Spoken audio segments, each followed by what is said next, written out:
With the closure of the Strait of Hormuz, the global supply chain has hit a wall.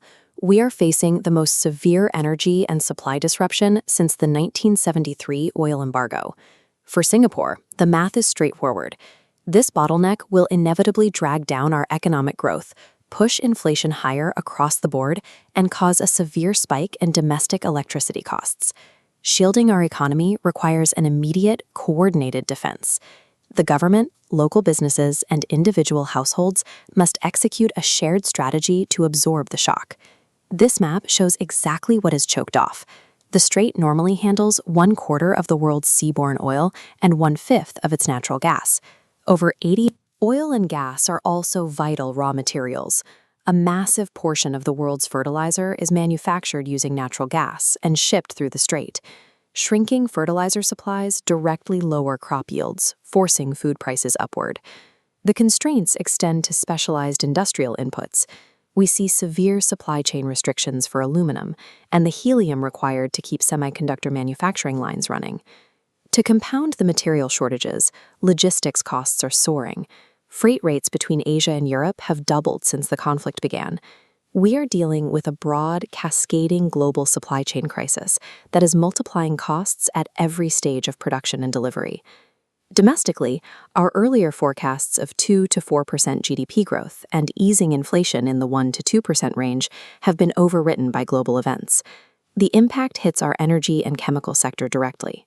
Refineries are heavily exposed, and key firms have declared force majeure from sudden supply disruptions. This timeline shows why utility bills haven't fully reacted. The modest Q2 tariff increase only captures pre-crisis prices. But since natural gas prices have doubled, expect a sharp upward spike in the upcoming Q3 tariff adjustment. The result is a dual squeeze. Operating margins will shrink for local businesses, while households, especially lower-income families, will experience a steep, unavoidable rise in the daily cost of living. To maintain essential reserves, the government convened the Homefront Crisis Ministerial Committee. Their immediate mandate is securing physical stockpiles of LNG, diesel, and aviation fuel. We have also locked in formal agreements with Australia and New Zealand. These commitments legally guarantee the continued maritime flow of critical goods and petroleum between our borders. Domestically, the Ministry of Finance is preparing targeted financial relief. This support will be routed directly to vulnerable households, platform workers, and heavily exposed energy-intensive businesses. Physical supply lines are secure.